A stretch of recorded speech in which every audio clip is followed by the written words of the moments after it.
Say a poor girl sells her music box to a young billionaire to save her sick mother. But when he opens it and sees the photo inside, he begins to cry uncontrollably. The snow fell slowly outside the window when Emma woke up.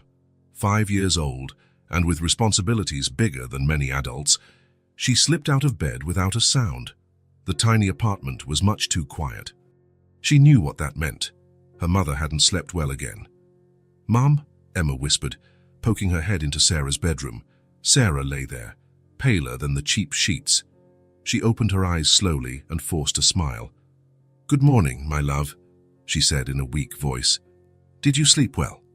Emma nodded, even though it wasn't true. The nightmares had returned, the ones where she was alone in the world. She climbed onto the bed and snuggled beside her mother, feeling the faint warmth that came from her. "I'm going to make your medicine," Emma said, brushing a strand of hair away from her mother's face. "You don't have to, sweetheart. Rest a little longer." But Emma was already on her feet. She knew the routine better than her own breathing.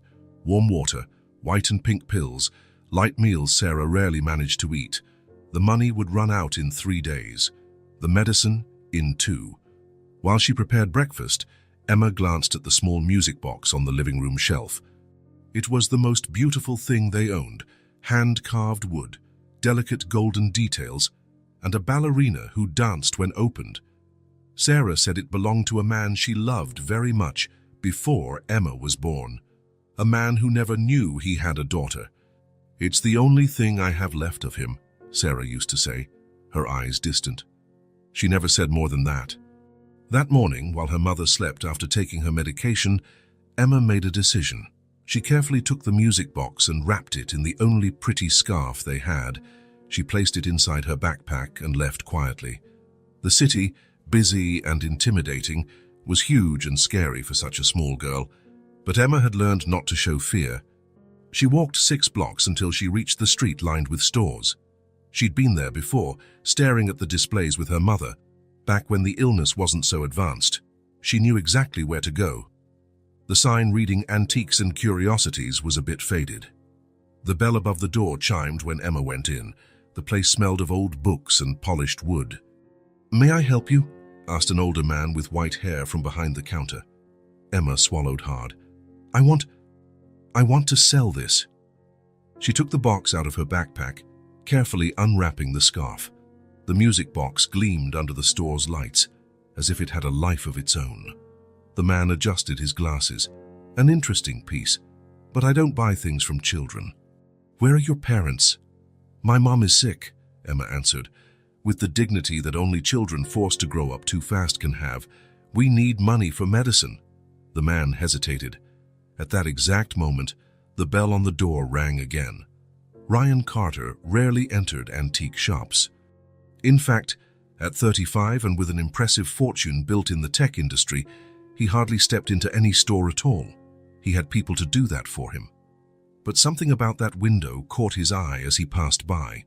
Or maybe he was just bored with yet another purposeless day.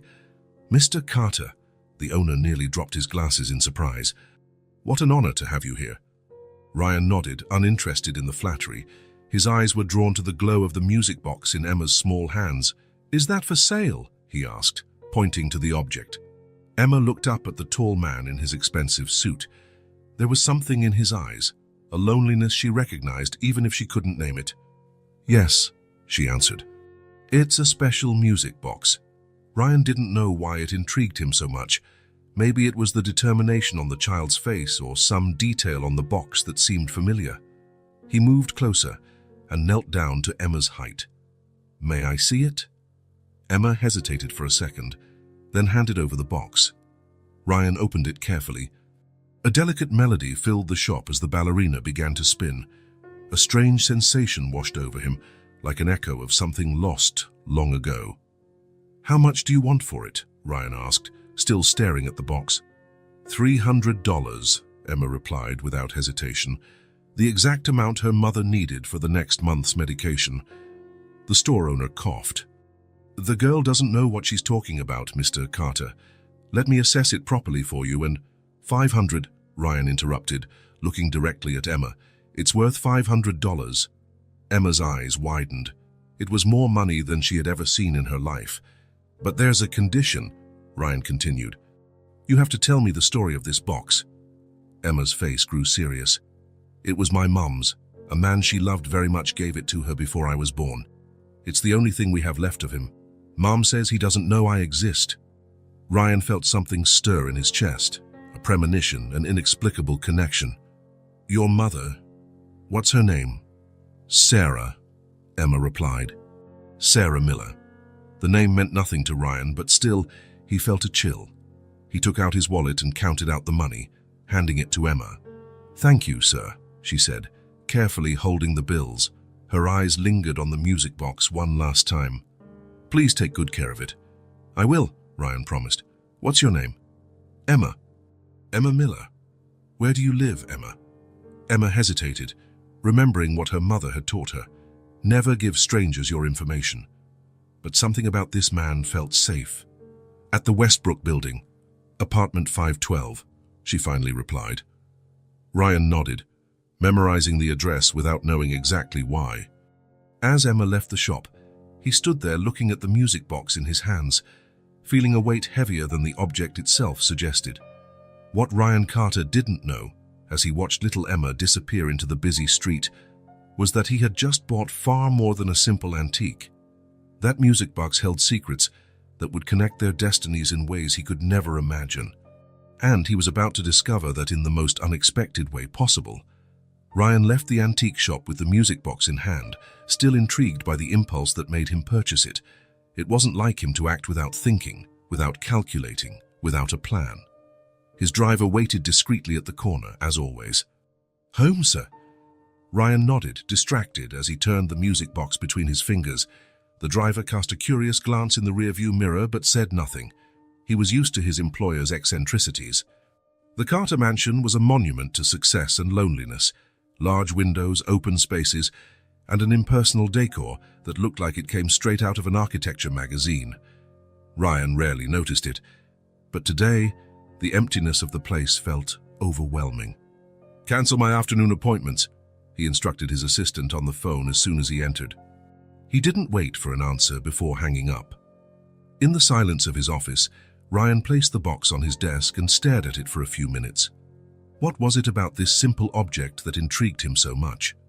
Why had he paid $500 for something probably worth far less? And why couldn't he stop thinking about little Emma and her sick mother? Carefully, he opened the lid. The gentle melody filled the room as the ballerina spun gracefully. It was a tune that felt familiar, though he couldn't place where he'd heard it before. Ryan turned the box in his hands, inspecting it more closely. That's when he noticed a slight irregularity in the wooden base. He pressed it lightly, and part of the bottom came loose, a secret compartment. Inside, folded neatly, there was a photograph. Ryan removed it carefully. It was an old picture, about 25 years old, judging by the quality and the clothes. A young couple smiled at the camera, embracing in front of a lake. The woman was beautiful, with long hair and a radiant smile. And the man? Ryan's heart skipped a beat as tears began to fall. Dad? There was no doubt. The young man in the photo was Richard Carter, his father, some 30 years younger, but unmistakable. The same strong jaw, the same eyes, even the same way of smiling. But Ryan had never seen this woman before. And never, in his entire life, had he seen his father look at anyone like that. Not even his mother. Ryan froze for a moment, trying to understand what it meant. The music box Emma had sold belonged to Sarah, her mother. Sarah, who kept a photo of Ryan's father as a treasure. Sarah, who had a small daughter with an unknown father. It can't be, he murmured to himself. But the pieces fit together in a disturbing way. Richard Carter, now 65 was a respected businessman, widowed for 5 years. He had built an empire with relentless determination, a trait Ryan both admired and feared. He never spoke of his past before meeting Ryan's mother. Without a second thought, Ryan grabbed his car keys. He needed answers, and there was only one person who could provide them. Richard Carter lived in an even larger mansion on the outskirts of the city. When Ryan arrived unannounced, the butler seemed surprised, but led him to the library, where his father usually spent his afternoons. "Ryan?" Richard looked up from his book, surprised. "Is something wrong?" Ryan didn't reply immediately. He studied the man before him, powerful, confident, always in control.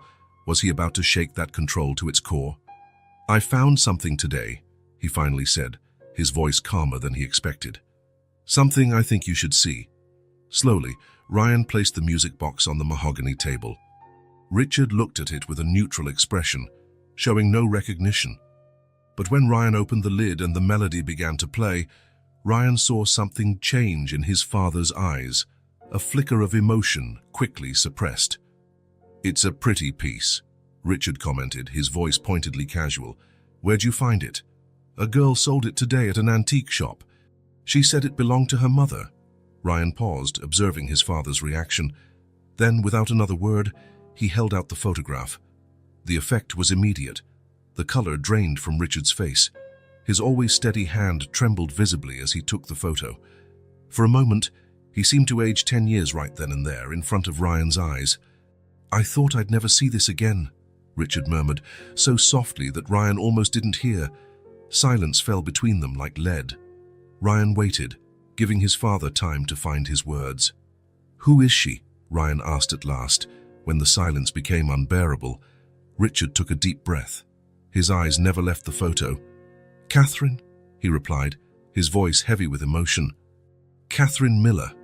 Ryan felt a chill. Miller, the same last name as Emma and Sarah. She was... Richard hesitated, as though the words were painful. "She was the love of my life." The confession, so simple yet so devastating, caught Ryan off guard. In all his life, he had never heard his father speak like that. "But I thought you and Mom... I loved your mother, Ryan. Truly." "But Catherine..." Richard shook his head, unable to finish the sentence. After another long silence, he continued, "I met her first. We were too young, too in love. My father, your grandfather, didn't approve. He said she wasn't on our level, that she would ruin my future." Ryan swallowed. "So you left her?" It wasn't a question, but Richard nodded anyway. "I had no choice. My father threatened to disinherit me if we stayed together. He said he'd destroy her, use all his connections to ensure she never had a job or peace of mind." Richard's voice trembled. "I was too weak to fight him then. I had no means to support her. So I walked away, thinking it was best for her. You never tried to find her again, when you had your own money." "I did. Years later, when I finally had the courage, but she was gone. No one could tell me where she went." Richard looked at the photo again. "Eventually, I met your mother and moved on. Or tried to." Ryan watched his father, always so strong, so unshakable, reduced to a man broken by past choices. But there was still one question he needed to ask. "The girl who sold me this box is named Emma Miller. She's 5. Her mother's name is Sarah." Ryan paused. "Sarah Miller." Richard's face went rigid, his eyes widening in realization. "Catherine had a daughter," he whispered. "Was she pregnant when I left?" "No," Ryan replied, feeling the weight of the moment. "But if Sarah is Catherine's daughter, and you never knew she existed..." The implication hung in the air like a heavy cloud. Richard brought a hand to his mouth, shock evident in every line of his face. "I have a daughter, and a granddaughter." Ryan nodded slowly. "If this is true, yes." Little Emma said Sarah's father never knew about her. Richard stood abruptly, staggering as though physically struck. He walked to the window, turning his back to Ryan, shoulders slumped. "All these years," he murmured, his voice thick with emotion. "I lost all these years."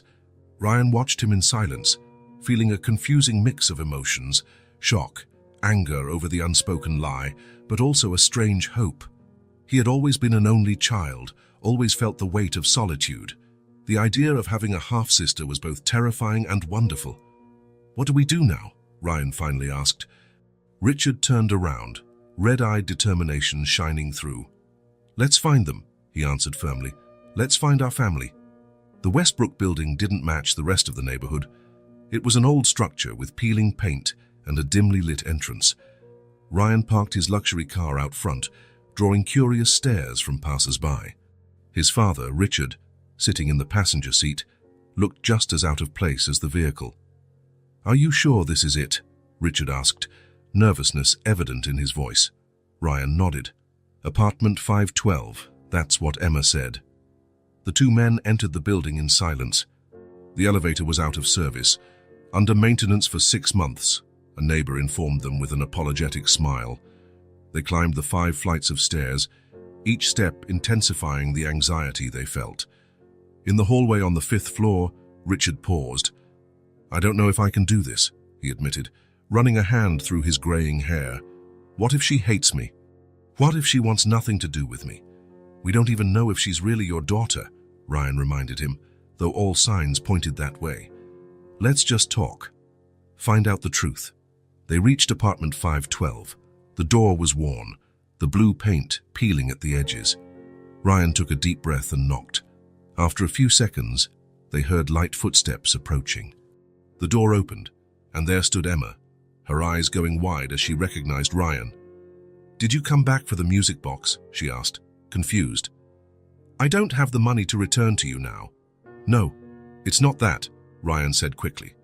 "I just wanted to talk to your mom. Is she home?" Emma hesitated, suspicious, glancing from Ryan to Richard. There was something familiar about the older man she couldn't place. "My mom's resting," she finally said. "She hasn't been feeling well." "It's important," Ryan insisted gently. "I promise we won't bother her too long." After another moment's hesitation, Emma opened the door fully. "Come in, I'll see if she's awake." The apartment was small but clean and organized. Framed photos decorated the walls, most of them showing Emma at various ages. Ryan noticed one in particular, a young woman holding a baby, smiling despite the exhaustion in her eyes. Probably Sarah, he thought. Richard seemed unable to move, taking in every detail of this environment, searching for any sign of the life he had never known. Emma returned a few minutes later. "Mom said you can come in." They followed her down a short hallway to a simple bedroom. Sarah was sitting up in bed, propped against pillows. Ryan felt a pang seeing her condition. Pale, thin, but with a quiet dignity that demanded respect. She had Emma's eyes, intelligent and cautious. "My daughter said you wanted to speak with me," Sarah began, her voice stronger than her appearance suggested. "What's this about?" Ryan stepped forward. "I'm Ryan Carter. We met indirectly yesterday when I bought a music box from your daughter." Sarah frowned, glancing at Emma. "You sold the music box, the one in the living room?" Emma bowed her head. "We needed money for your medicine, Mum." Sarah's face softened. "Oh, Emma." She turned her attention to the visitors. "Thank you for buying it. It had sentimental value, but, well, some things are more important." Ryan hesitated, then took the photograph from his pocket. "I found this hidden in the box." Seeing the image, Sarah's face went pale. She took the photo with trembling hands. "This photo, my mother never wanted to tell me much about this man. All I know is that he was her great love, but something tore them apart before I was born." Her voice faltered. "Where did you find it?" "There was a secret compartment in the base of the box," Ryan explained. Then, taking a deep breath, he gestured to the man beside him. "This is my father, Richard Carter." Sarah's eyes moved slowly from the photo to Richard. Understanding gradually dawned on her face, followed by confusion, then shock. "I don't understand," she murmured. "What does this mean?" Richard stepped forward tentatively. "The woman in that photo," he said, his voice thick with emotion, "is Catherine Miller, your mother." Sarah clutched the blanket, as if seeking something to steady herself. "How do you know my mother's name?" "Who are you?" "We knew each other a long time ago," Richard replied. "We loved each other once." The silence that followed was heavy, filled with unasked questions and unspoken truths. Emma looked from one adult to another, sensing something significant was happening, but not understanding exactly what. "My mother never mentioned a Richard," Sarah said finally, her voice a bit sharper. "She only said my father was someone she loved deeply, but circumstances kept them apart before I was even born. She said he never knew I existed."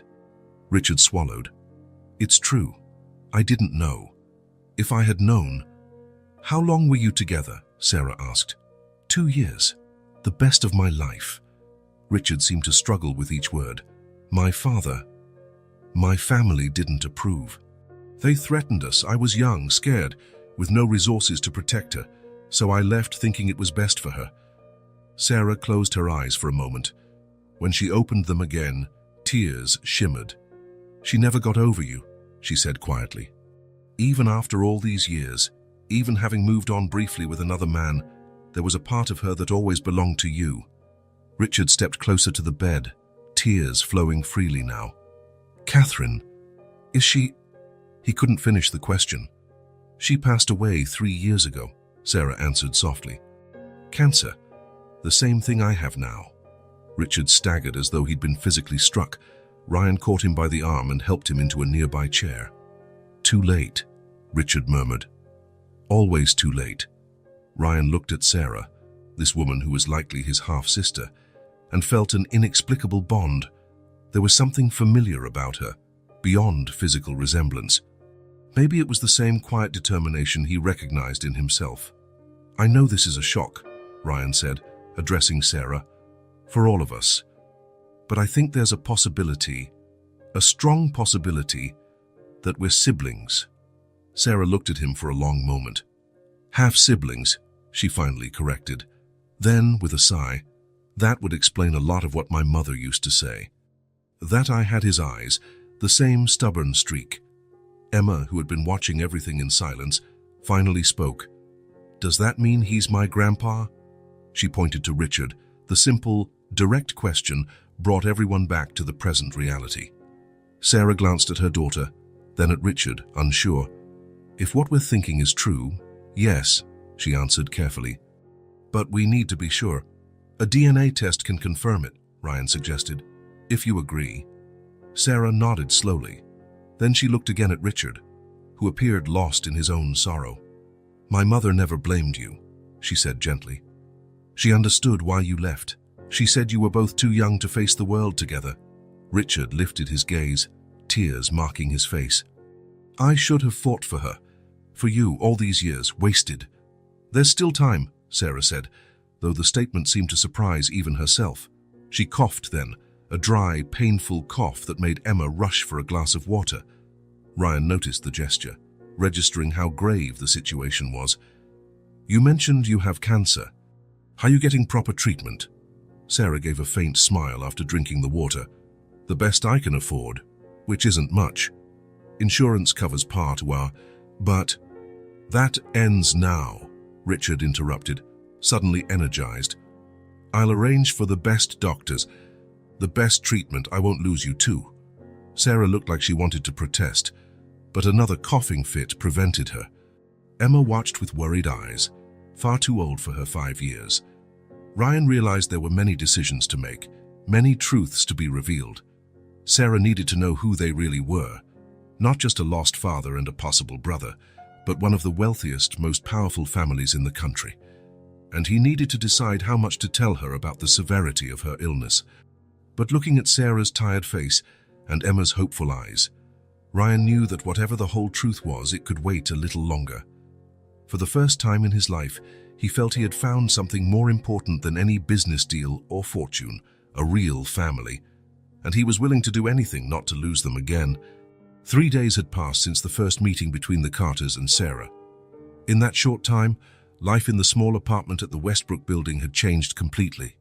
Richard Carter, still consumed by guilt and determined not to waste more time, mobilized his resources to ensure Sarah received the best possible medical care. In less than 48 hours, Sarah was transferred to Memorial Clinic, one of the city's most prestigious hospitals. The doctors, surprised by the sudden upgrade in her status, now treated her with extra attention. Emma watched it all with a mix of hope and confusion, trying to understand how her life had changed so drastically. That afternoon, Ryan arrived at the hospital carrying a small suitcase containing items Emma had requested from home. He found the girl in the waiting room, swinging her legs that didn't quite reach the floor. How's your mum today? Ryan asked, sitting down next to her. The doctors say she's stable, Emma answered, carefully pronouncing the word stable as if she'd just learned it. But she sleeps a lot. Ryan nodded, once again impressed by the child's maturity. I brought the things you asked for. Is your mum awake now? Yes. She asked about you. Emma took the suitcase, then looked at Ryan with curiosity. Are you really my mum's brother? The direct question caught him off guard. Well, we're not absolutely certain yet. The DNA test will confirm it in a few days, but yes, it seems like I am. Emma considered this for a moment. So you're my uncle? Looks like it, Ryan smiled, feeling an unexpected wave of affection for the girl. Cool, Emma concluded after studying him seriously. I've never had an uncle before. Ryan felt a lump in his throat. As someone who'd always been surrounded by people who wanted something from him, Emma's simple sincerity was disarming. Shall we go see your mum? Sarah was sitting up in her hospital bed, flipping through a magazine without really reading it. Her face lit up at the sight of Emma, but tensed slightly when she noticed Ryan. The past few days had been an emotional roller coaster, and she was still processing everything that had happened. Emma, sweetheart, could you grab a juice at the cafeteria? Mr. Wilson at the reception has a voucher for you, Sarah asked, handing her daughter a few coins. Emma looked between the two adults, clearly sensing they wanted to talk in private, but she didn't protest. I'll be back soon, Mum. When the door closed, an uncomfortable silence settled over the room. Sarah spoke first. The doctors say I'm lucky. If I had waited a few more weeks... She let the sentence trail off. I'm glad you didn't have to wait, Ryan said, sitting in the chair next to the bed. How are you feeling about everything? Not just your health, but this whole situation. Sarah took a deep breath. Honestly, I don't know. It feels like I'm living someone else's life.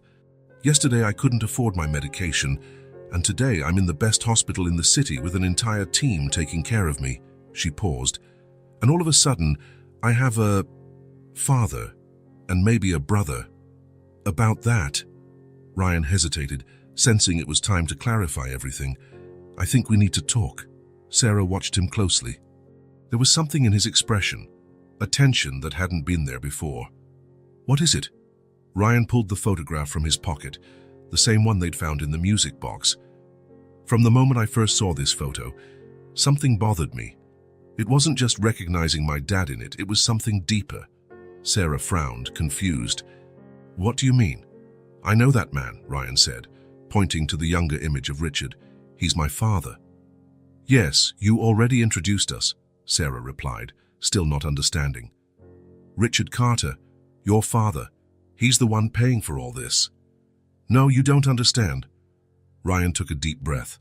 What I mean is, if the man in the photo is the father you never knew and he's my father too, that means we're siblings, half-siblings. Sarah's face froze in shock. She grabbed the photo from Ryan's hand, examining it as though seeing it for the first time. How did I not realize this before? Why didn't I make the connection? Everything happened so fast, Ryan said, and none of us was prepared for it. Tears welled in Sarah's eyes. My mother, she always kept secrets about my father. She only said he had to leave, that his family would never accept their relationship. She never mentioned names or details. My father told me everything, Ryan said gently. He loved Catherine, your mother, deeply, but my grandfather threatened him. Not just with disinheritance, but with using his power and connections to ruin Catherine's life if they stayed together. So he abandoned her, Sarah said, her voice tinged with bitterness. He thought he was protecting her, Ryan clarified, though he understood Sarah's hurt. He was young, scared, and by the time he had the courage and resources to look for her years later, Catherine had vanished. He never knew about you. Sarah was silent for a long moment, absorbing this revelation. When she spoke again, her voice trembled with emotion. My whole life, I wondered who my father was, whether he thought about me, whether he ever regretted leaving us. And now I learn he didn't even know I existed. It's a lot to process, Ryan acknowledged, and I understand if you need time, or if you want nothing to do with us. But I want you to know that even before I found out we might be siblings, I felt a connection to you and Emma. Something led me to that shop on that specific day. Something made me buy that music box. Maybe it was fate and maybe just coincidence, but I'm grateful for it." Sarah studied him for a moment. "Do you really believe that? That we're siblings?" "We'll know for sure in a few days when the DNA test comes back, but yes, I do. Look at us. We have the same face shape, the same jawline. And something else, something intangible I recognized from the start." Ryan gave a small smile. "Besides, it explains why I felt so protective of Emma. Must be my uncle instinct." That elicited a small smile from Sarah, the first genuine one Ryan had seen. But the moment was interrupted by a violent cough. Ryan rushed to help her, offering water and calling for a nurse. When it passed, Sarah was clearly exhausted. The nurse adjusted her medication and advised her to rest. "We'll finish this conversation later," Ryan said, worried. "Get some rest for now." Sarah grasped his arm as he turned to leave. "Thank you for telling me the truth." Ryan nodded and left the room, finding Emma in the hallway with her juice. "Your mom's resting now," he said gently. "How about we go to the cafeteria and get something to eat?" In the weeks that followed, everyone's lives revolved around the hospital. Richard Carter appeared daily, attempting to draw closer to Sarah through small gestures, flowers, books, stories about Catherine he had kept locked away for decades. Some days, Sarah could talk to him calmly. On others, she barely tolerated his presence. "It's not fair," she confided to Ryan during one of her chemotherapy sessions. "Part of me wants to accept all of this. A wealthy father who can solve all my problems, a brother who showed up out of nowhere.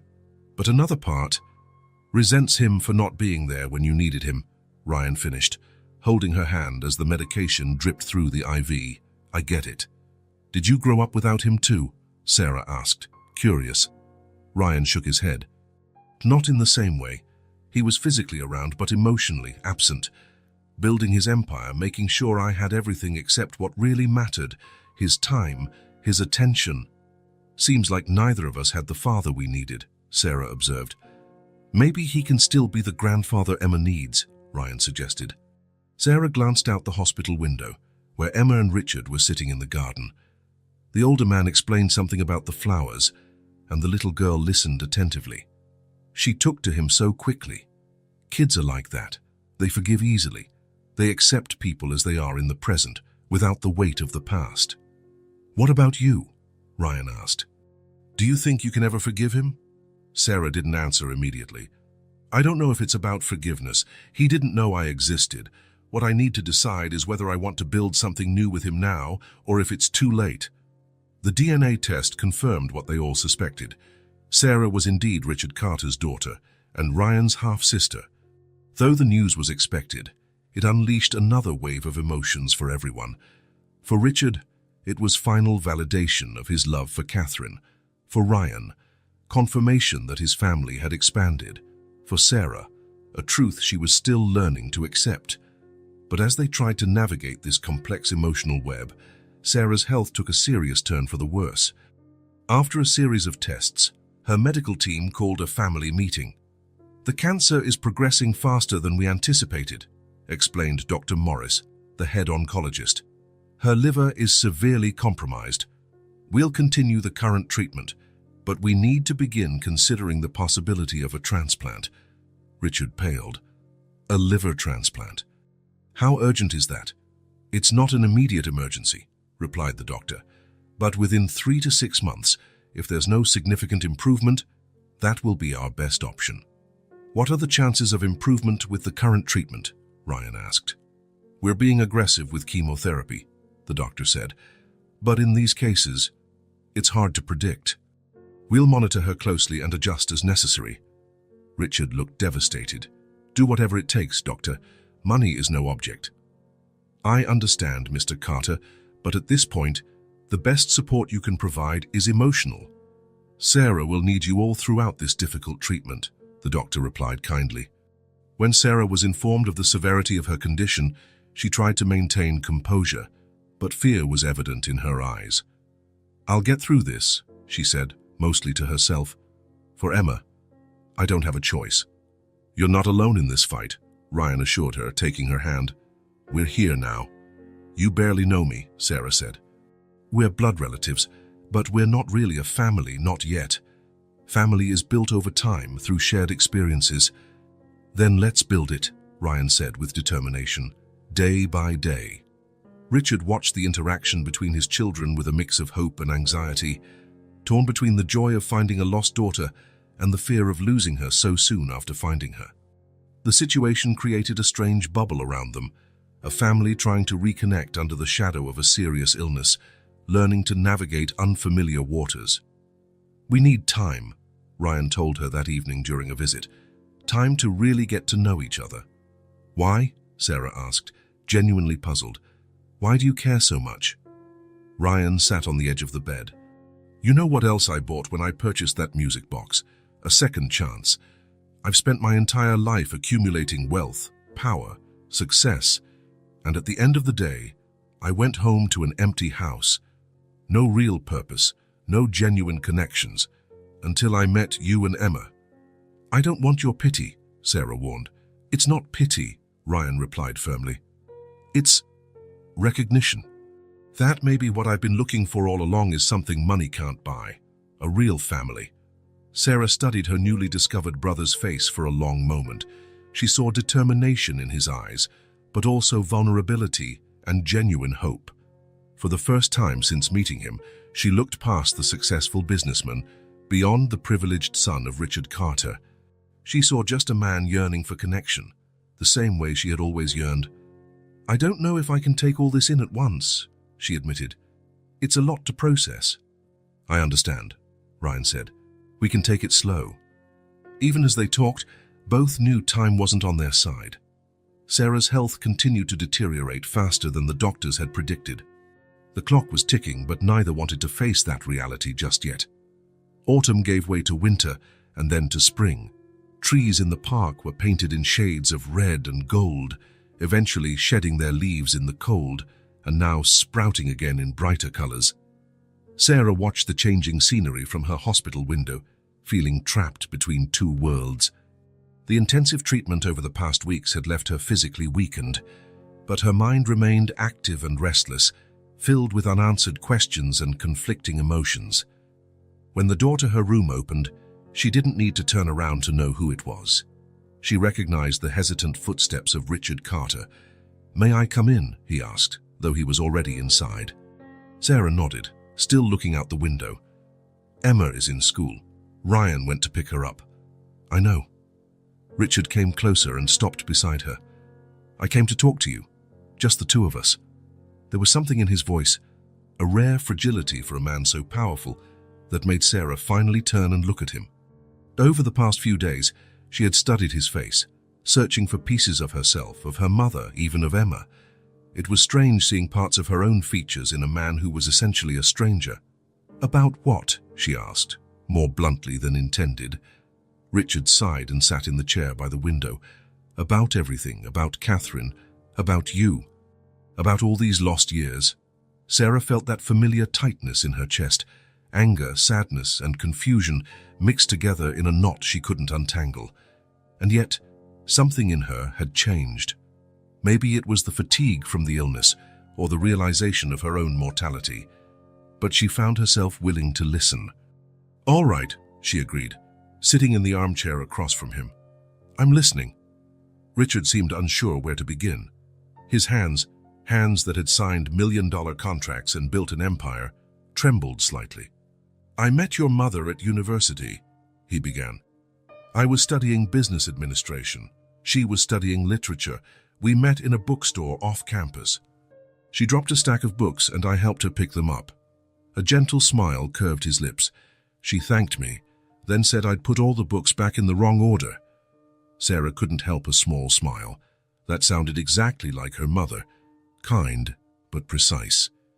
"We fell in love quickly," Richard continued. "Catherine was unlike anyone I'd ever met. Intelligent, independent, full of dreams that had nothing to do with money or status. She wanted to write, travel, change the world with her words." "She never stopped writing," Sarah noted, "even when she got sick." Richard nodded, his eyes shining with restrained emotion. "That doesn't surprise me." He paused, steeling himself for the hardest part. "We were together for 2 years, the best of my life, We planned to marry after graduation, but then your father interfered," Sarah filled in. "Yes, Bradford Carter was a ruthless man.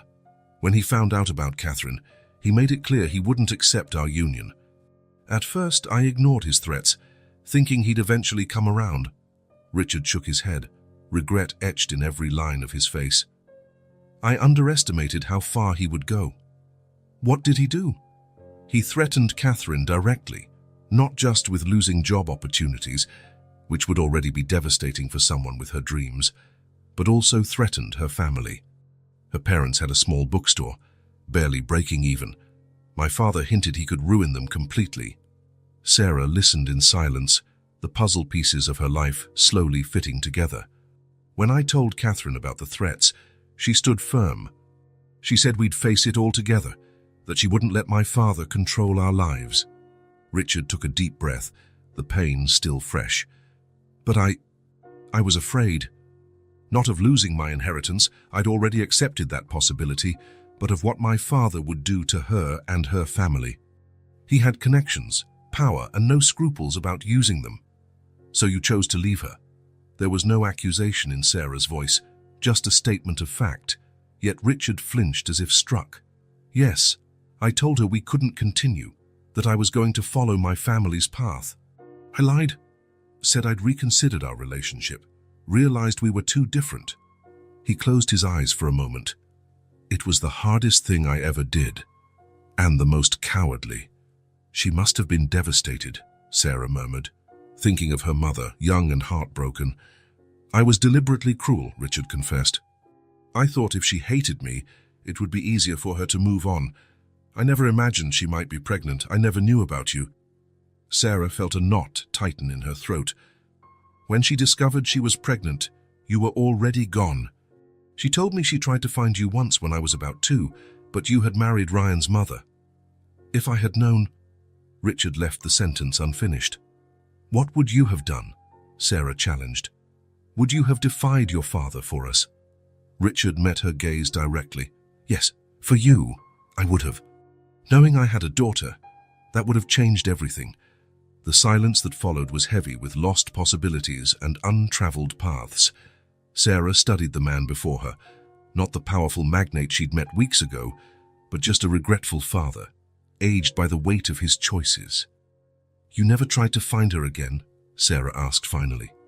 "After your father no longer had power over you?" "I did," Richard said, "years later when I finally had the nerve to stand up to him, when I had my own money and position. But Catherine had moved away, changed her number, disappeared completely. Her parents had sold the bookstore and retired to another town." He paused. "Ryan was 5D, and my marriage was already failing, though it took another decade to officially end. My mom moved us around a lot," Sarah recalled, remembering the nomadic childhood she and her mother had.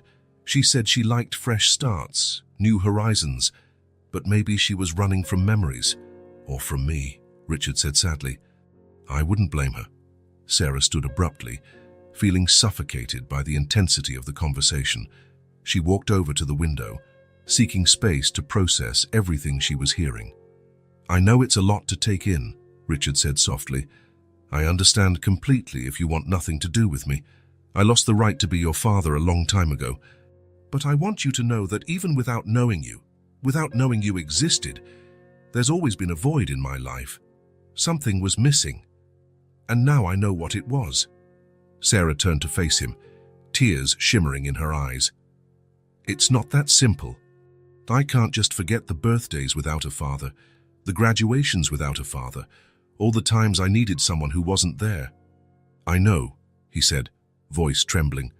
"I'm not asking you to forget.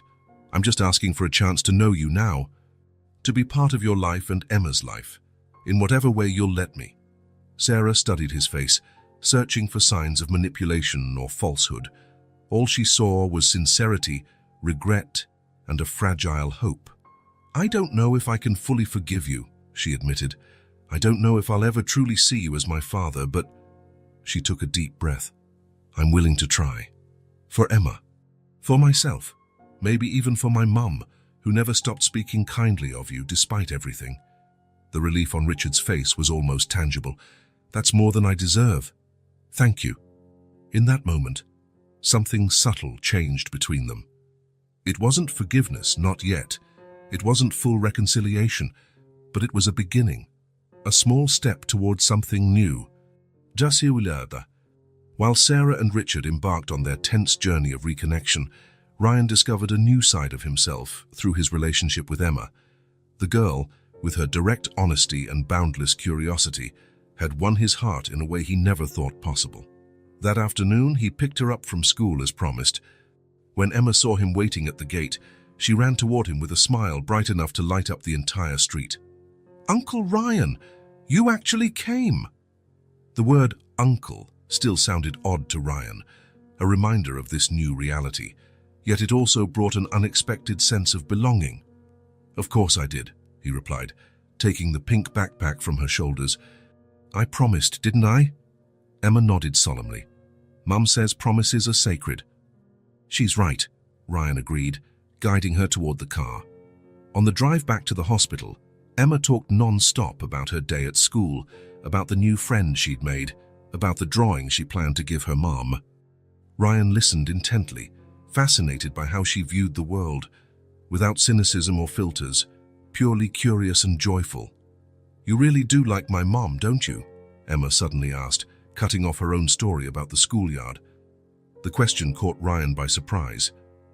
"Of course I do, she's my sister." Emma studied him with her perceptive gaze, so much like Sarah's.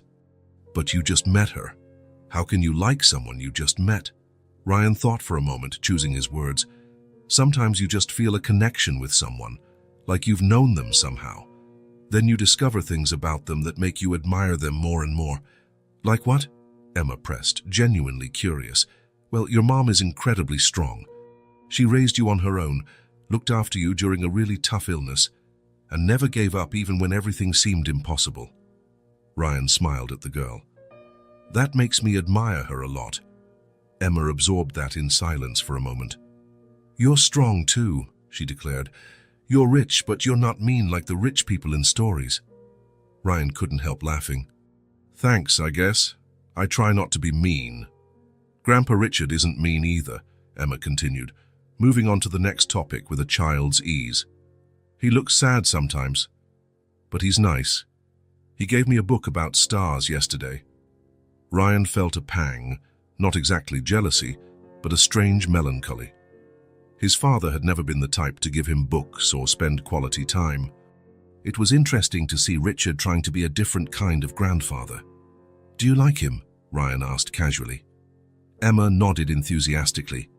"He knows lots of cool things, and he said he'd take me to see the stars through a real telescope when Mom gets better." Ryan smiled, infected by the girl's optimism. "I'm sure your mum will love that trip too." When they arrived at the hospital, they found Sarah calmer than in previous days. There was a new serenity on her face, as if some internal storm had finally begun to subside. "We had a good talk," was all she said when Ryan asked about Richard, who had left just before they arrived. In the following days, Ryan watched with interest as the relationship between Sarah and Richard slowly blossomed. It wasn't easy. There were tense moments, muffled arguments, silent tears.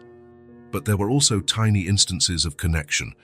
Richard bringing Catherine's favorite books he'd kept all these years, Sarah sharing stories of Emma's childhood, the three of them discussing poetry, a shared passion they'd unexpectedly discovered.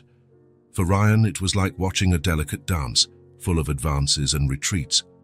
He did what he could to support Sarah without pressuring her, respecting her space and time. During chemotherapy, he held her hand, telling silly stories to distract her from the discomfort. On nights she was too tired, he read stories to Emma, making sure the girl's routine wasn't entirely disrupted by her mother's illness.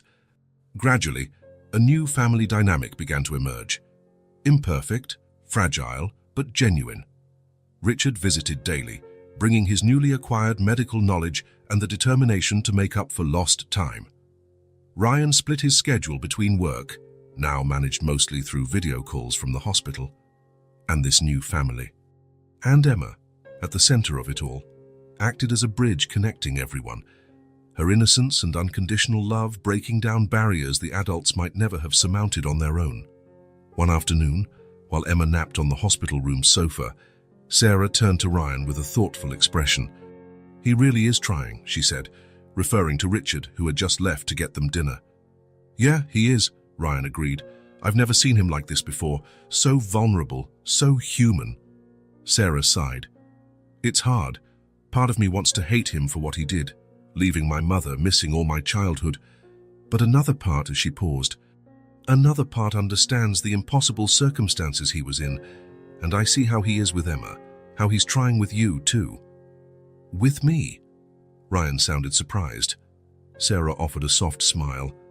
"Haven't you noticed? He's trying to reconnect with you as well. All those years consumed by building an empire, pushing you to follow in his footsteps. I think he finally realizes what he missed out on." Ryan thought about it. It was true. His father had changed in the past few weeks. Their conversations were more genuine, less business-oriented, more focused on feelings and desires. "I think you're right," he admitted. "This situation changed all of us. Hopefully for the better," Sarah replied, looking fondly at Emma, who slept peacefully. "Definitely for the better," Ryan said, following her gaze. The road ahead would still be difficult. Sarah's health, the growing bond with Richard, the wounds of the past needing time to heal, all were significant challenges. But in that moment, sitting together in the comfortable silence of the hospital room, watching Emma's peaceful sleep, there was a palpable sense of hope. Bonds had been broken in the past, but new connections were being forged, one piece at a time, day by day.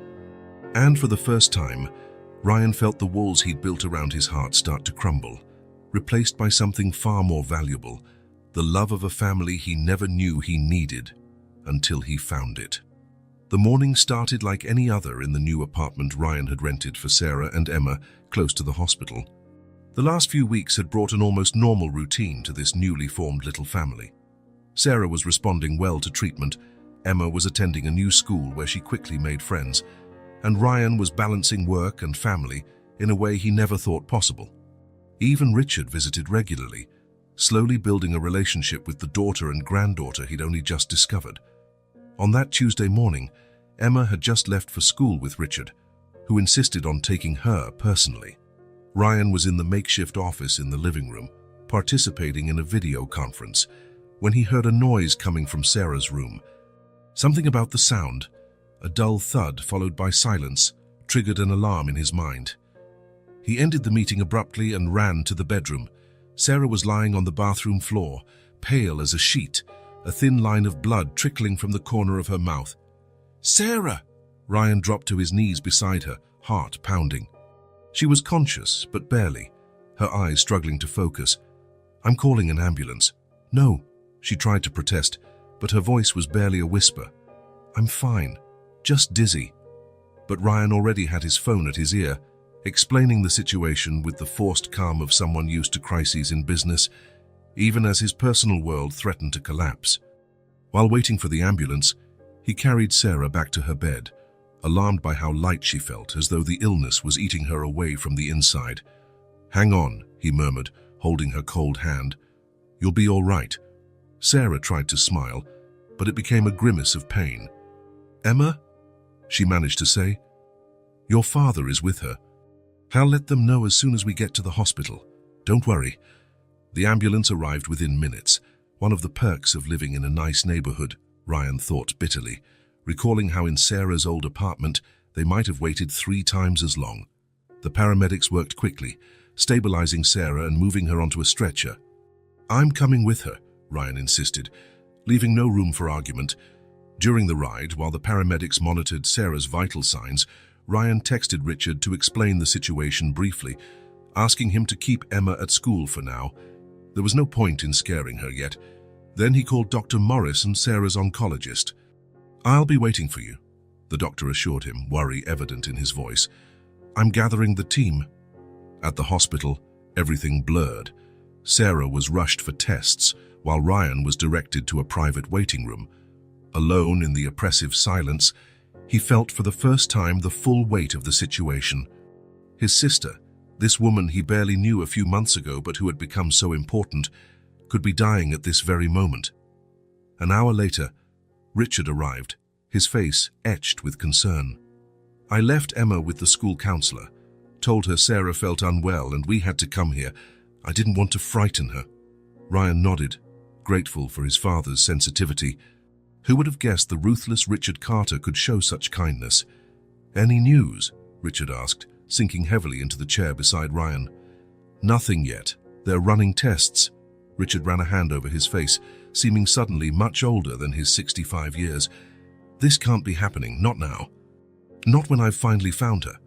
Ryan looked at his father with a mix of compassion and surprise. He had never seen him so shaken, so human. "The doctors here are the best. She's in good hands." "You don't understand," Richard said, voice thick with emotion.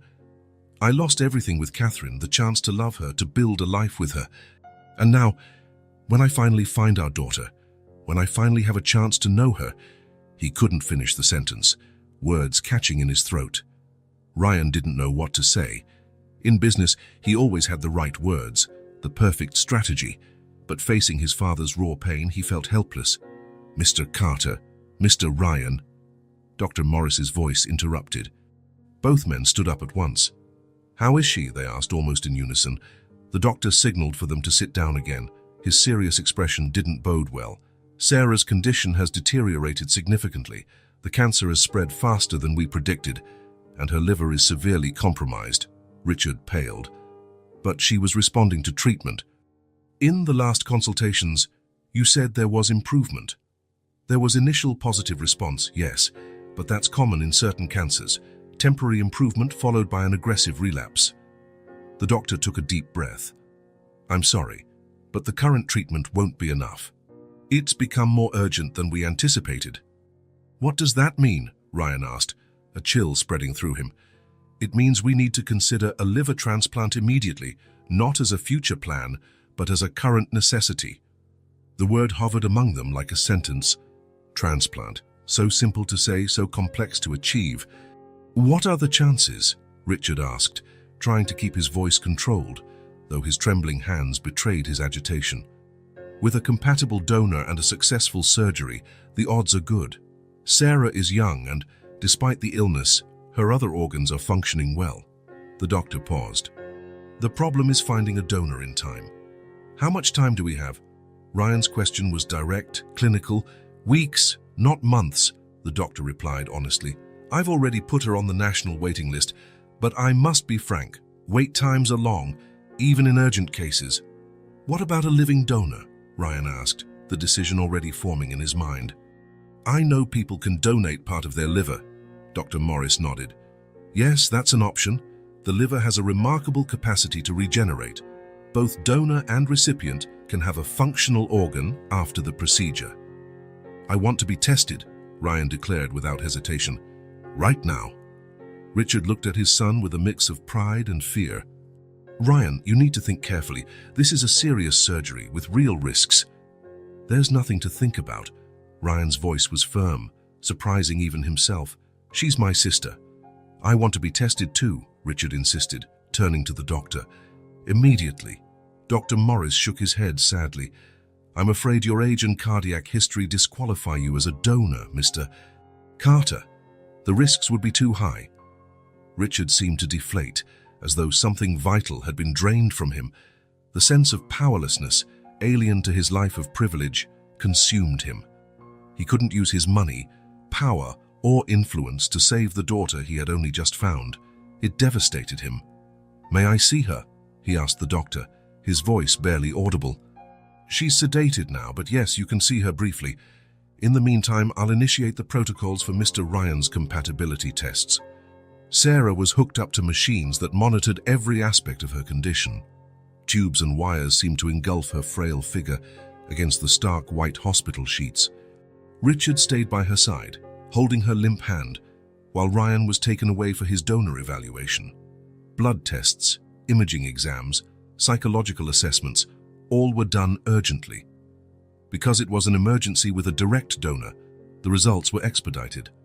Richard barely left Sarah's side during this time. He talked to her even as she slept, telling stories about Catherine, about how they met, about the dreams they once shared. It was as though he was trying to make up for decades of silence in just a few hours, fearing he might never have another chance.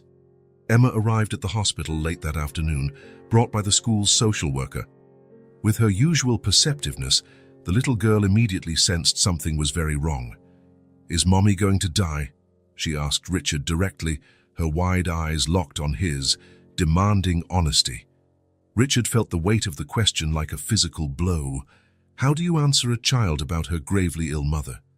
"Your mom is very sick," he finally said, opting for a gentle truth. "The doctors are doing everything they can to help her." Emma absorbed this in silence, glancing at her mother's motionless form. "She looks tired." "She is," Richard agreed softly.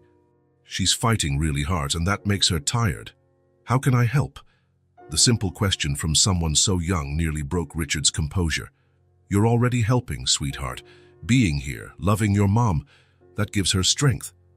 Emma nodded solemnly, as if accepting a great responsibility. She climbed onto a chair beside the bed and started drawing a card for Sarah with the supplies the social worker had provided. That was the scene Ryan found when he returned hours later, exhausted but with renewed determination shining in his eyes. "Can we talk outside?" he asked Richard, indicating the hallway. Once out of Emma's earshot, Ryan got straight to the point. "I'm compatible. The doctors say I'm an ideal donor." Richard closed his eyes for a moment, taking in the news. It was both a relief and a new worry. A relief that Sarah had a chance, a worry about the risks his son would face.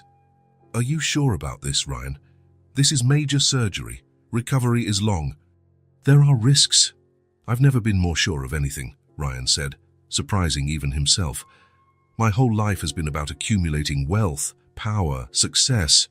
For what?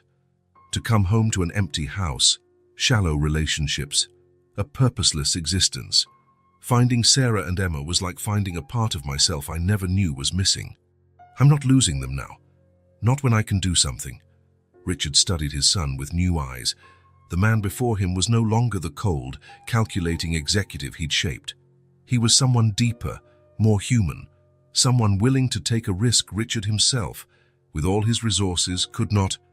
"I'm proud of you," was all he said. Simple words, rarely spoken, but sincere.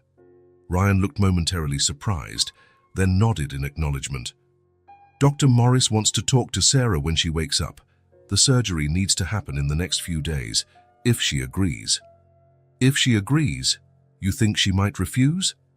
"You don't know Sarah like I've come to know her these past weeks," Ryan said with a small smile.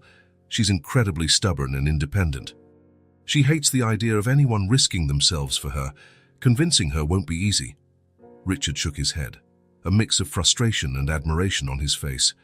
Just like her mother. Sarah woke up in the early evening, confused and disoriented. Seeing Emma asleep in a makeshift chairbed and Richard beside her brought reality flooding back. "What happened?" she asked, her voice raspy.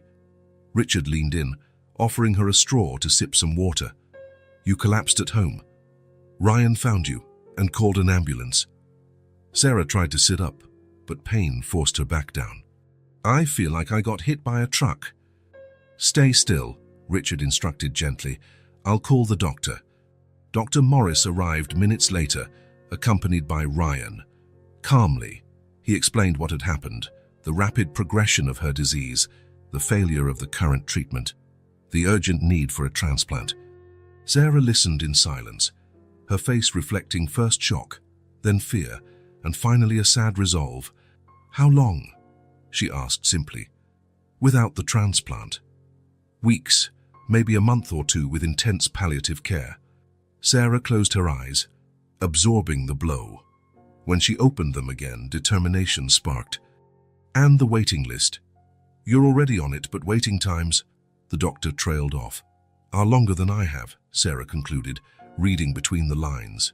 She glanced at Emma, still asleep and blissfully unaware. "So that's it. I need to make arrangements for her, make sure she'll be okay." "There is another option," Ryan interrupted, unable to hold back any longer.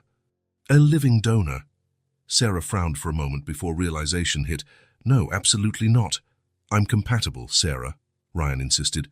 "The tests are done. I'm an ideal donor. I'm not letting you undergo a dangerous surgery for me. We've known each other only a few months. And you're my sister, Ryan responded simply. Family. Sarah shook her head firmly. It's insane. The risks are acceptable, Dr. Morris interjected. Mr. Ryan is young, healthy, and while this is a serious procedure, success rates are high in cases like this. See, Ryan said, even the doctor agrees. This is a good option, Sarah. The best option. Sarah looked from Ryan to Richard, then to the doctor, and finally to Emma. The thought of leaving her daughter was unbearable. But the idea of putting Ryan at risk, I need time to think, she said at last. We don't have much time, the doctor reminded her gently. The longer we wait, the weaker you become and the higher the surgical risks. Richard, who had remained silent, finally spoke. Sarah, I know we barely know each other, and I have no right to ask anything of you, but as your father, I'm begging you to consider this. I can't lose you now that I've finally found you. The emotion in his voice, this man who was always so controlled, startled her. Sarah saw unshed tears in his eyes, a vulnerability she never imagined he had. All of you are willing to do so much for me, she murmured, still incredulous. Because you're worth it, Ryan said simply. Because you matter. At that moment, Emma stirred, rubbing her eyes sleepily. Seeing Sarah awake, her face lit up. Mommy, are you better? Sarah smiled at her daughter, heart heavy. I'm tired, love, but better now that I see you. Emma climbed into the bed carefully, just like she did at home when they watched movies together. I made a drawing to make you happy, she announced, showing a colorful card. Sarah looked at the drawing, 5 stick figures under a bright sun. Who are they, sweetheart? It's our family, Emma explained, pointing to each figure. You, me, Uncle Ryan, Grandpa Richard, and Grandma in heaven. The lump in Sarah's throat almost stopped her breathing. This was her family now, imperfect, newly formed but real, and they were all here, fighting for her, wanting her in their lives. She glanced at Ryan, who watched her with cautious hope in his eyes. If I agree, what are the real chances? For both of us. With a compatible donor like Ryan, success rates are excellent, Dr. Morris said honestly. Above 85% for both. The liver is remarkable in its capacity to regenerate. In a year, both donor and recipient typically have fully functional organs. Sarah took a deep breath, her decision forming slowly. It wasn't just about her anymore.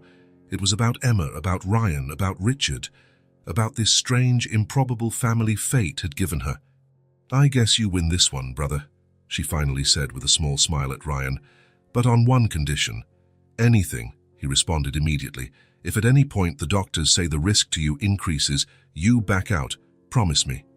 Ryan hesitated but nodded. I promise, but it won't come to that. Dr. Morris gave a discreet smile. Then I'll make arrangements for tomorrow. In the meantime, Sarah needs rest. As the doctor left, Emma looked curiously from one adult to another. What's happening tomorrow? Sarah exchanged glances with Ryan, unsure how to explain. It was Richard who spoke. Tomorrow, he said, sitting on the edge of the bed, your Uncle Ryan is going to do something very special and brave to help your mom get better. Emma considered this seriously. Like a superhero? Ryan chuckled, tension easing slightly. Not exactly, but that's a nice way to think about it. Are you going to be okay, Mom? Emma asked, eyes large and hopeful. Sarah pulled her daughter closer, kissing the top of her head. I'll do my very best, my love. Uncle Ryan and I are going to fight hard so we both come out okay. Richard watched the scene with barely contained emotion. In all his life, he'd never imagined being in this position. Terrified for the life of a daughter he never knew, admiring a son he had underestimated, feeling both powerful because of his resources and helpless in the face of illness. We'll get through this, he said, trying to sound more confident than he felt. All of us together. Ryan caught his father's eye, seeing not the ruthless businessman but just a frightened man trying to be strong for his family. He nodded in silent solidarity, while Emma excitedly recounted her school day to Sarah as if nothing were amiss. Ryan quietly stepped out into the hallway, needing a moment alone. He leaned against the wall, breathing deeply.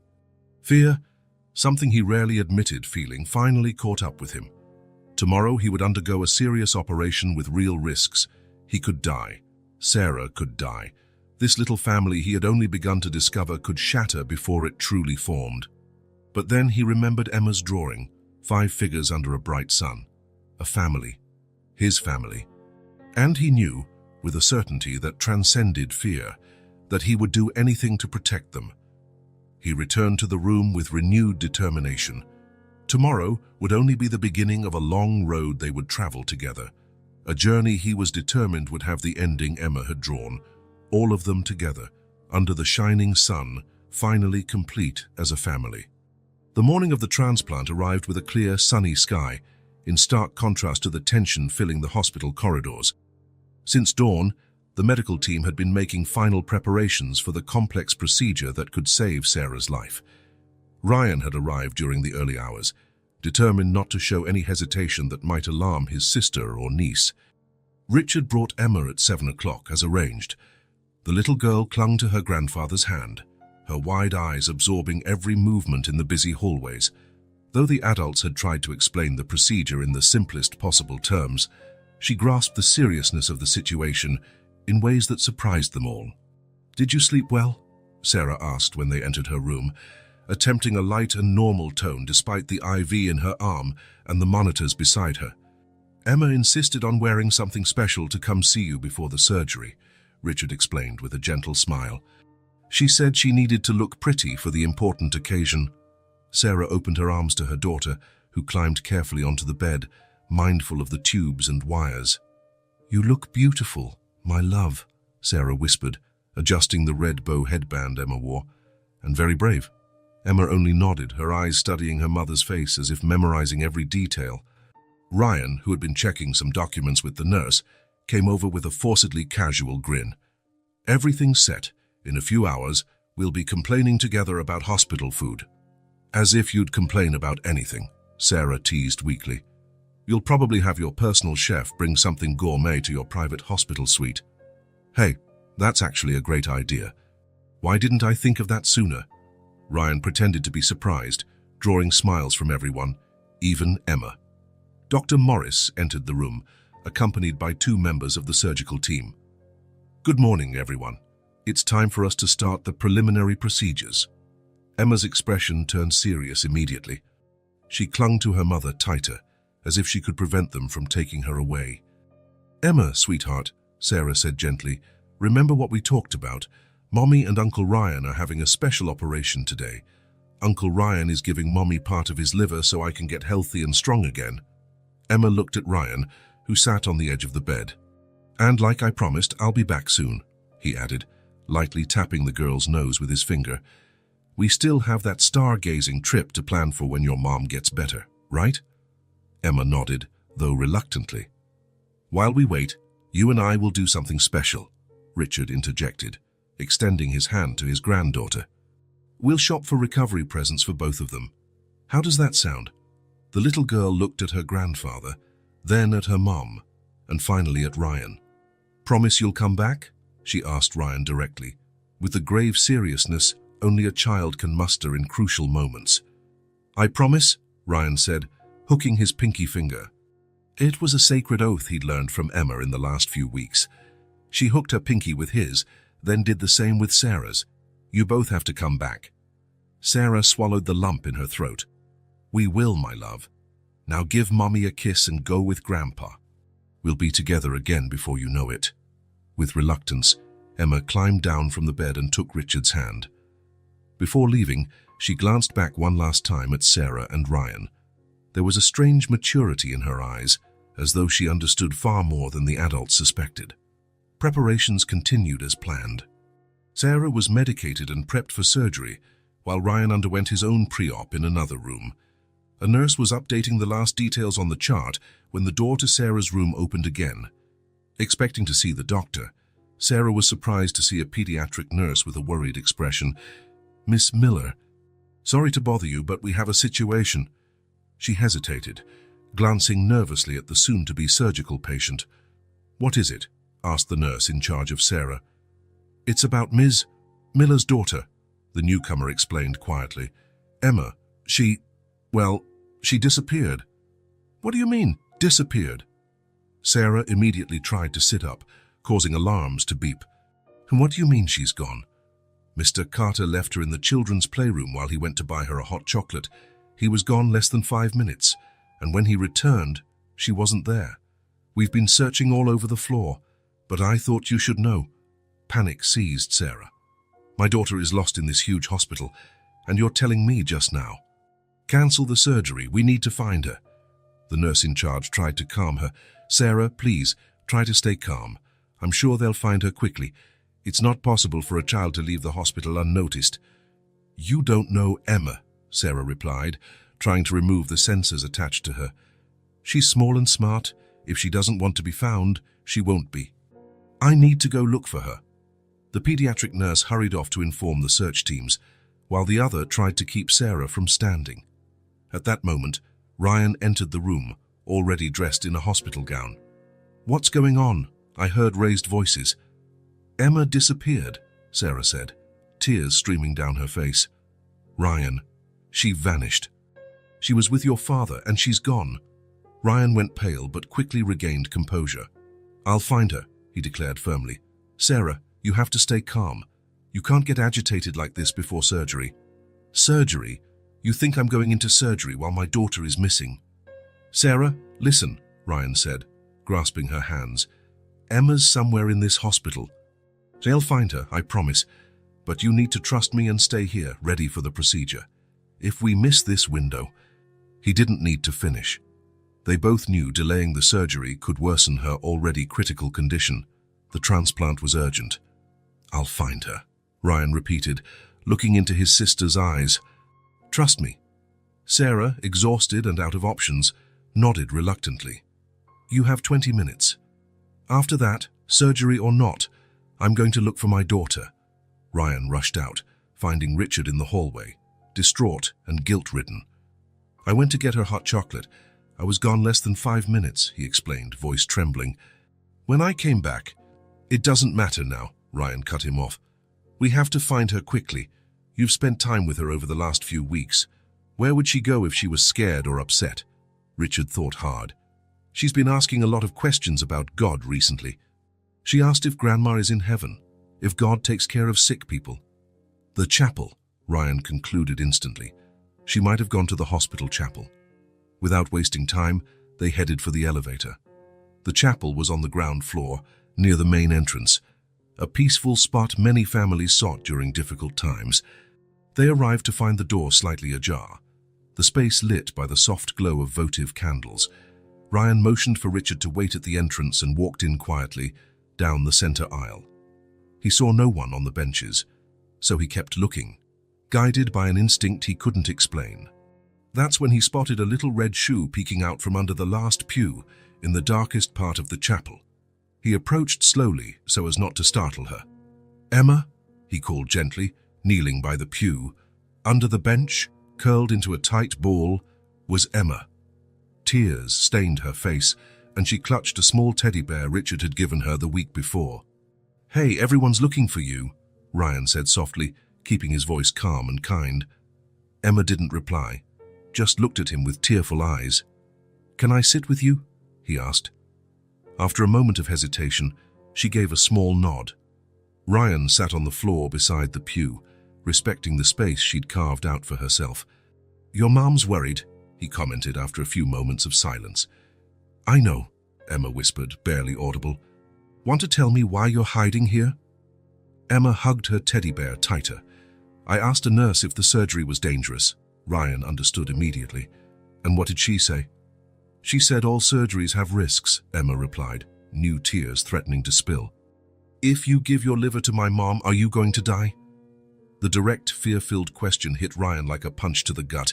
He opened his arms, and Emma finally emerged from her hiding place, throwing herself into his chest, sobbing freely now. "No, little one, I'm not going to die," he reassured her, holding her close. "People have 2 parts of their liver, you know? We only need 1 part to live well. So I can give your mom a peace of mind and still be just fine. Promise," she sobbed into his shirt. "I promise, I'll be fine, and your mom will be fine too. That's why we're doing it." Emma pulled back a little, searching his eyes for the truth children instinctively know how to sense. "Okay, then I'll let you help Mommy," she finally declared, as though her permission were the missing piece. Ryan smiled, feeling a lump in his throat. "Thank you, Emma. That means a lot to me." Richard appeared at the chapel door, relief spreading across his face when he saw Emma in Ryan's arms. He quickly sent a message to the hospital staff, letting them know the girl was safe. "Shall we head back?" Ryan suggested gently. "Your mum's waiting to see you before the surgery." Emma nodded, wiping her tears with the sleeve of her coat. She clung to Ryan's hand on the walk back, as if afraid he might vanish.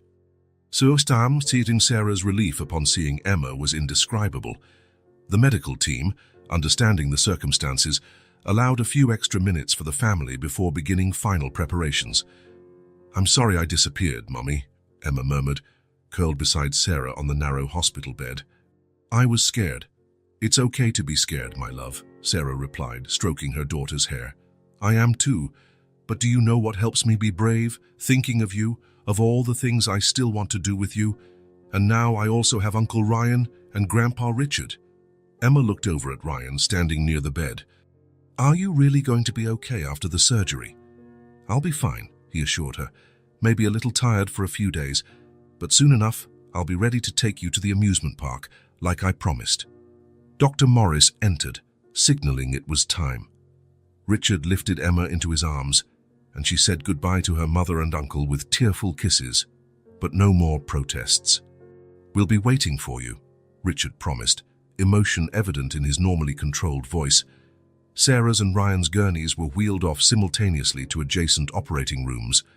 In the final moments before anesthesia took effect, they caught each other's gaze.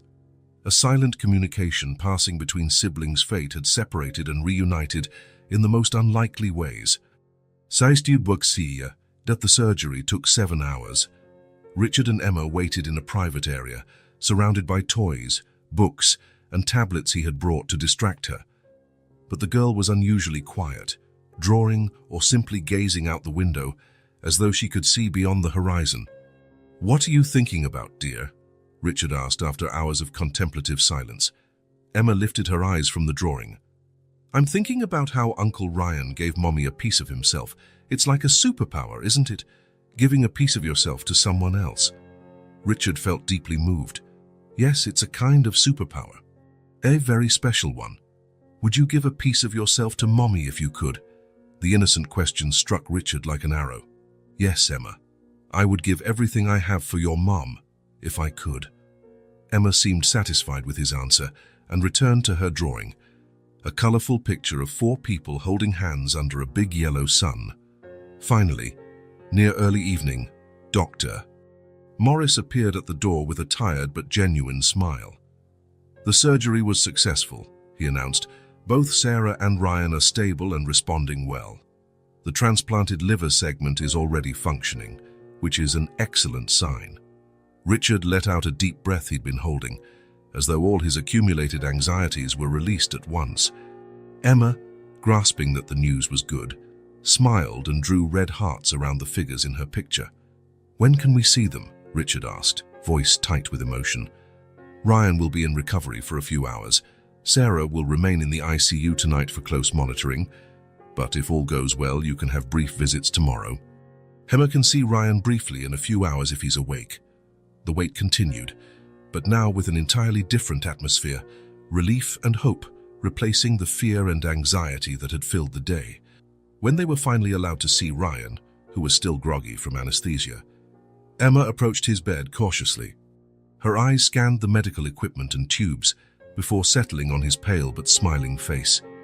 "You didn't die," she declared with the unvarnished honesty of a child. "I promised I wouldn't. Remember?" Ryan answered in a hoarse whisper. Emma smiled for the first time that day, a radiant smile that seemed to brighten the entire room. "And Mommy won't die either." "No," Richard assured her, placing a hand on her shoulder. "She's going to get better every day now." In the weeks that followed, Sarah's and Ryan's recoveries went as expected.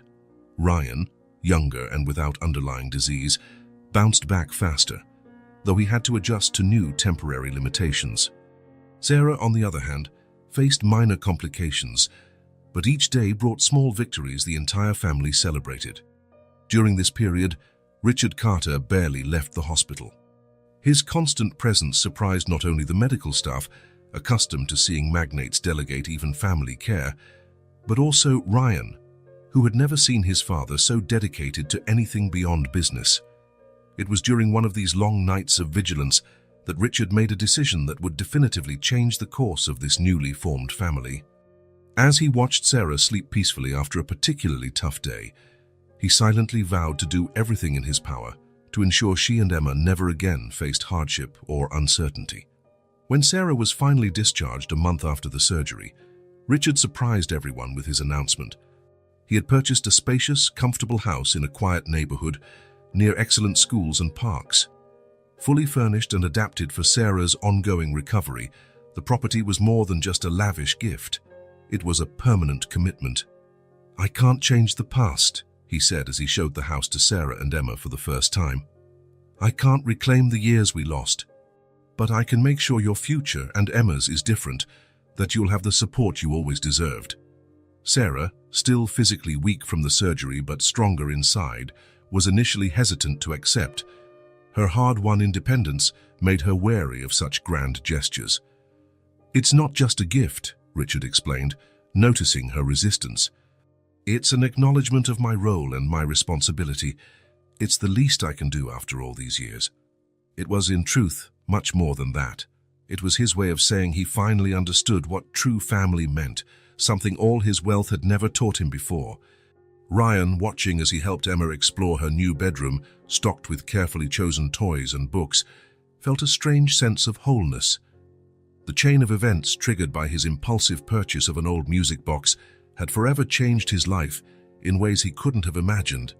At that moment, Emma tugged on his hand, leading him to the bedroom window. "Look, Uncle Ryan!" "You can see the stars from here," Ryan smiled, observing the night sky just starting to sparkle with light. "Yes, we can. And you know what? As soon as we're both fully recovered, we'll go on that stargazing trip I promised. With Mom and Grandpa, too. With the whole family," he confirmed, feeling for the first time that the word family truly encompassed his life. Autumn turned to winter, then winter gave way to spring. The trees around Sarah and Emma's new home were now in full bloom, and the garden Richard had personally insisted on designing was blossoming. 6 months had passed since the surgery that changed their lives, and today was a special day. "Are you sure you didn't forget anything?" Sarah asked, triple-checking the large picnic basket. "I'm sure," Ryan replied, feigning offense. "I'm perfectly capable of organizing a picnic, you know." Sarah raised a skeptical eyebrow. "The same man who tried to make pasta last week and nearly burned down my kitchen." "A minor setback," Ryan defended, struggling to maintain a serious face before bursting into laughter with his sister. The past months of living together had deepened their bond in a way neither could have predicted. Shared physical therapy sessions, medical follow-ups, and nights spent watching old movies to distract from their healing, all layered into a relationship far beyond mere blood ties. "Emma's taking a while," Sarah noted, checking the clock. "Richard said he'd bring her at 3. They're probably out buying more presents for her," Ryan grinned. "He's determined to be the most indulgent grandfather in history." Sarah shook her head, but without real disapproval. Her relationship with Richard still had difficult moments, but her illness and recovery had broken down many barriers. His genuine effort to be present, to learn how to be not just a provider but a steady presence in their lives, had begun to heal old wounds. "I can't blame him," she said softly. "He's trying to make up for lost time." "And doing a good job," Ryan said, moving to the window. He could see Richard's car pulling into the driveway. "They're here." Emma jumped out of the car before Richard had fully parked. She wore a floral dress and carried a carefully wrapped package. "Mom!" "Uncle Ryan," she called, rushing through the open door Ryan held. "We got a surprise for the picnic." Sarah hugged her daughter, feeling that wave of gratitude that had never left her since the surgery. Each day with Emma was a gift she sometimes couldn't believe she deserved. "What surprise is that, my love?" Emma exchanged conspiratorial glances with Richard, who entered carrying a few shopping bags. "Grandpa, can I show them now?" "Of course, sweetheart," he replied indulgently. "You picked it out yourself." The girl unwrapped the package with care, revealing an instant camera. "Grandpa said we can take pictures today to make a family album, because now we have a real family to put in it." Sarah felt a knot in her throat. The simplicity with which Emma viewed the world, this childlike ability to accept changes and find the best in them, never ceased to move her. Ryan knelt beside his niece. "That's an awesome idea, Emma. We'll get to keep memories from this special day." Richard observed the scene with an expression that mixed joy and lingering regret. These simple, everyday moments, filled with affection, were exactly what he had missed in decades spent solely focused on building his financial empire. "So," he asked, trying to mask the emotion in his voice, "are we all set for the picnic?" "Almost," Ryan said, exchanging a meaningful glance with Sarah. "There's just one thing I need to grab first." He headed to the small home office he barely used now, splitting his time more evenly between work and family. From a locked drawer, he took out a carefully wrapped object in soft cloth. When he returned to the living room, everyone was curious. Even Richard appeared intrigued. "What's that?" Emma asked, forever the first to voice her curiosity. Ryan smiled, peeling back the cloth to reveal the music box, the same one Emma had sold months earlier, the object that set everything in motion. "Remember this?" he asked gently. Emma's eyes went wide.